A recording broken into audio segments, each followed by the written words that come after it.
क्या ऐसा हो सकता है कि इतिहास का कोई एक दिन, बस यूं ही उठाया हुआ कोई एक दिन, एक पूरे देश की कहानी कह सकता है? मतलब, क्या हम सिर्फ एक तारीख के पन्ने पलटकर सदियों के सफर को समझ सकते हैं?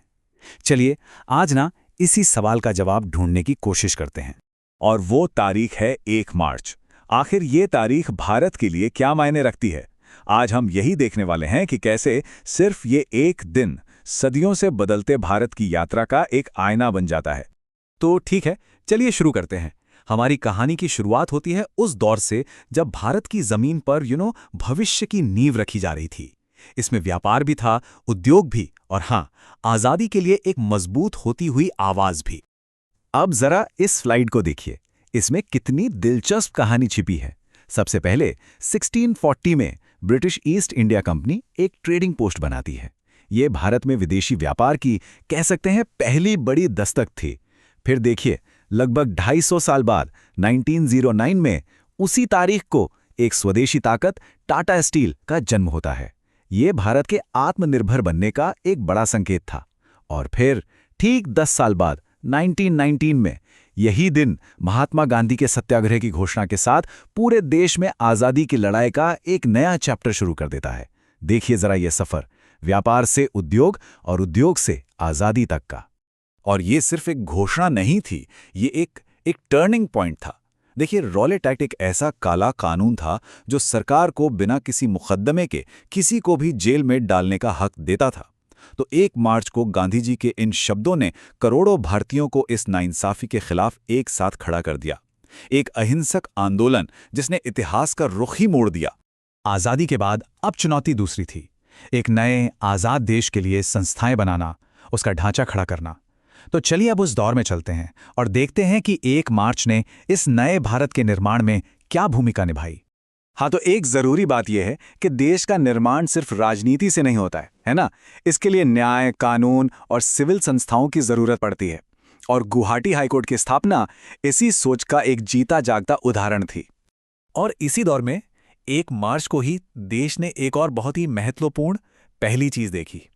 एक ऐसी शुरुआत जिसने पूरे देश को एक दूसरे के और करीब लाने का वादा किया। ये सिर्फ एक तेज रफ्तार ट्रेन नहीं थी। राजधानी एक्सप्रेस उस वक्त के लिए प्रोग्रेस का, मॉडर्निटी का और एक ऐसे राष्ट्र का सिंबल थी जो खुद को एक दूसरे से जोड़ रहा था।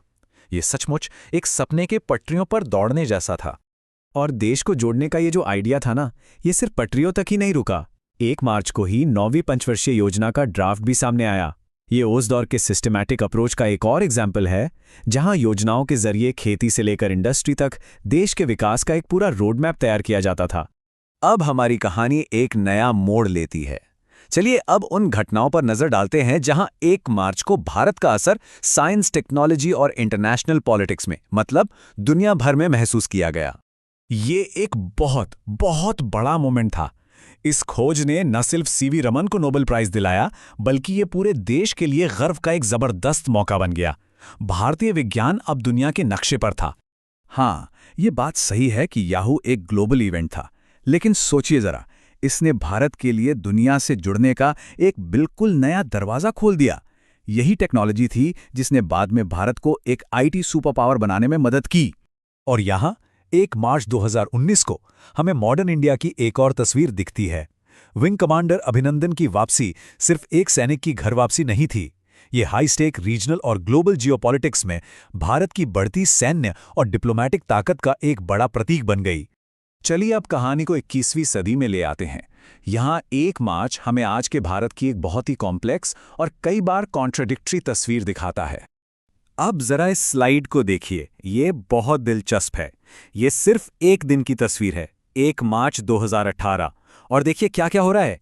एक तरफ महिलाओं की सुरक्षा के लिए निर्भया फंड से पैसे मंजूर हो रहे हैं, भ्रष्टाचार से लड़ने के लिए कानून बन रहा है, पीएनबी स्कैम में एक्शन हो रहा है और खेल में मेडल भी आ रहा है। वहीं दूसरी तरफ राजनीति में भी हलचल मची हुई है। मतलब सब कुछ एक साथ हो रहा है। यही तो है मॉडर्न इंडिया की कॉम्प्लेक्सिटी। और ये स्लाइड तो कमाल की है। ये दिखाती है कि भारत एक ही समय में कड़े कंपटीशन और स्ट्रैटेजिक पार्टनरशिप दोनों को कैसे मैनेज करता है।